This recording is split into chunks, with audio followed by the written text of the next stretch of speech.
Assalamu alaikum guys, a very good morning from Jagran Resort. This is our 4th day of tour and today we are going to enjoy lovely breakfast.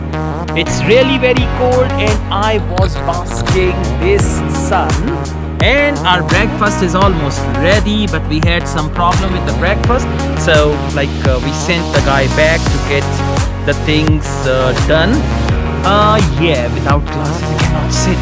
So there we are for breakfast. We have our own water. Yasin is going to get something on coffee as well. It's coffee vlog. So guys, the message of the day is every morning is a new morning. Every day is a new day. When the day is new, we need to do something new as well.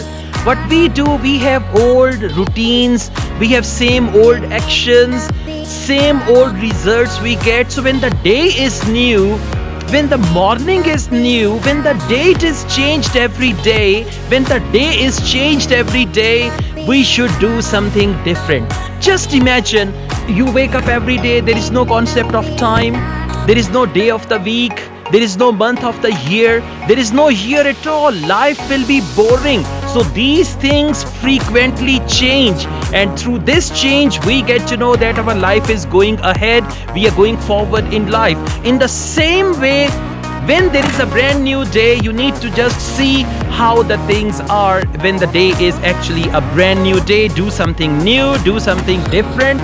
Like we are doing something different. We are going to eat slices today instead of French toast, along with half fried. No complaints here. Okay, so thank you guys. We are all set for breakfast. There she is, there he is, and there we got the parathas, and we're going to just unlid the cover and we're gonna enjoy this lovely breakfast. ਕੀ ਗੱਲ ਹੈ ਹੱਥ ਕੰਬਦੇ ਨੇ? नहीं मैं कह रही हूँ एकदम से ज़्यादा ਅੱਜ ਕੱਲ੍ਹ ਦੀਆਂ ਕੁੜੀਆਂ ਦੇ ਹੱਥਾਂ 'ਚ ਜਾਨ ਤੇ ਰਹੀ ਨਹੀਂ ਬਿਲਕੁਲ।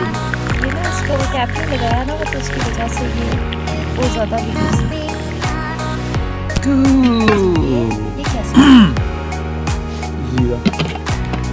I don't know. ये साड़ी कॉफी 'ਚ ਕੀ ਪੈ ਗਿਆ? चम्मच थी कॉफी वाला निकालते वो पत्ता टाइप है जो नहीं पड़ता, दरख्त से निकलता है वो है, और कुछ नहीं है। दरख्त से जो निकलता है वो है। So guys, I'm going to enjoy this lovely coffee cappuccino. Before that I had nice tea and look at him. खांदा बहुत है, एक खांदा बहुत है, दूजा सोंदा बहुत है। चल काका पा चाह पा, पहले चाह पा, खंड बाद च पाई। तेरे पुठे काम ही नहीं। तो इतनी चीनी यासीन, खुदा का खौफ करो भाई, अल्लाह को जान देनी है। जरा चक के पा, थोड़ी चक हो गई ये चीज। Now we have the sprinkle, chocolate sprinkle, the best taste for coffee. ओए इंज पाई दी है खंड कसमे सही। हाँ सही जड़ा ना साढ़े ना ये पिंड तो आए। किहड़े पिंड तो आए तुसी? गुरदासपुर तो आए हो? हाँ यासीन वो चाय थोड़ी सी गिरी आपके ऊपर गिर जाएगी जब पकड़। गिरने ने इसके ऊपर। अच्छा जी, ये है निकलता ही नहीं था। हाँ Now I tell you how this coffee tastes like. Let me enjoy.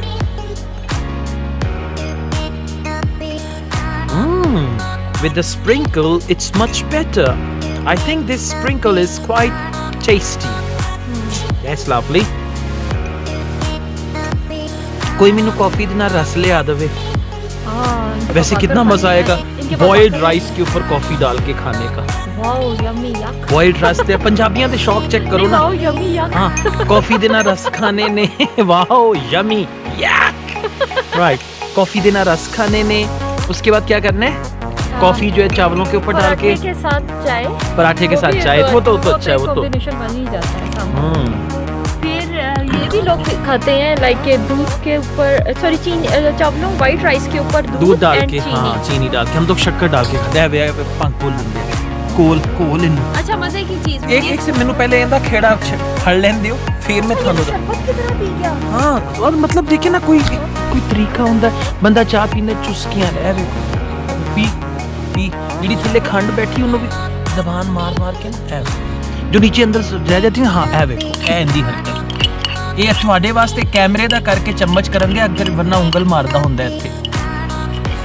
ਇੰਝ ਹੀ ਹੈ ਨਾ ਚਲੋ ਐ ਕਰ ਕਰਕੇ ਵਿਖਾ ਤੇ ਮੈਂ ਫਿਰ ਦੱਸ ਰਿਹਾ ਤੁਹਾਡਾ ਕੈਮਰੇ ਦਾ ਕਰਕੇ ਨਾ ਚਮਚ ਨਾ ਕੱਢਣ ਦਿਆ ਇਹਦੇ ਚੋਂ ਵਰਨਾ ਉਂਗਲ ਮਾਰ ਐਂਡ ਤੱਕ ਕੱਪ ਲੱਗਦਾ ਜਿਸ ਤਰ੍ਹਾਂ ਧੋਤਾ ਹੋਇਆ ਇਹ ਚਾਹ ਦੇ ਨਾਲ ਇਹ ਹਾਲ ਕਰਦਾ ਹੈ नहीं और ये खाने की प्लेटें भी ऐसे करता है कि आपको धोनी ही नहीं पड़ती आप समझ सकते हैं आगे समझदार है क्या करता है ਮੈਂ ਇੱਕ ਗੱਲ ਕਹਾਂ ਤੁਸੀਂ ਗੁੱਸਾ ਤੇ ਨਹੀਂ ਕਰੋਗੇ ਪਲੀਜ਼ ਮੈਂ ਤੁਹਾਡੀ ਕਾਫੀ 'ਚ ਸਟ੍ਰॉ ਲਾ ਲਵਾਂ ਇੱਥੋਂ ਹੀ हाँ लगा ले मजे की चीज सुना कभी आप ट्राई ना करना गरम गरम चाय या कॉफी स्ट्रॉ अगर आपके मुंह के साथ चिपक जाएगा प्लास्टिक का स्ट्रॉ कर ले ਤੇ ਹਾਂ ਹੋ ਗਈ ਮੁੱਕ ਗਈ ਤੇਰੀ ਚਾਹ ਕੁਛ ਤੇ ਛੱਡ ਦਿਆ ਕਰ ਪਰਿੰਦਿਆਂ ਵਾਸਤੇ खाने के जो होती है ना चीज़ों को थोड़ा यूनिक वे में आपने खाना है ठीक है उसमें ये है कि जैसे मेरी मदर ना फ्रूट के साथ रोटी भी खा रही है अच्छा ए देखो हुन एक सेकंड फ्रूट के साथ रोटी ए देखो इन्हें पता है हजे हजे की कीता मैं आप देखे शमाइला इसने क्या किया है पराठों वाला जो घी था पहले वो हाथों को मला है उसके बाद मुंह पे मल के कहते हैं इंज खुशकी नहीं होंदी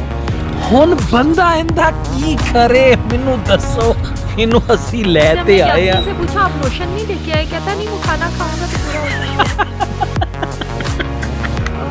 ना रोशन नहीं ले आया दोपहर ਦਾ ਖਾਣਾ ਖਾਏਗਾ ਪਰਾਠਿਆਂ ਦਾ ਤੇਲ ਹੱਥਾਂ ਨੂੰ ਵੀ ਲੱਗ ਜਾਏਗਾ ਮੂੰਹ ਨੂੰ ਵੀ ਤੇ ਕਹਿੰਦਾ ਮੈਨੂੰ ਖੁਸ਼ਕੀ ਨਹੀਂ ਹੁੰਦੀ ਤੈਨੂੰ ਖੁਸ਼ਕੀ और फिर सारा दिन ही स्मेल्स लाइक पराठा नहीं और इतना इरिटेटिंग साउंड आता है जब वो सूखे हाथ उसके ऑयल से खच करके मलता है ना लाइक हाँ ऐसे और ना फिर हमारे साथ रहना होता है हमने इकट्ठे रहना होता है तीनों ने फिर सारा दिन लगता है आज तो पराठों की खुशबू शाम तक आती रही इतने अच्छे पराठे थे ऐ नहीं पता कि भाईजान ने हत्था नु भी मले उसके बाद मुंह पे भी मले और शमाइला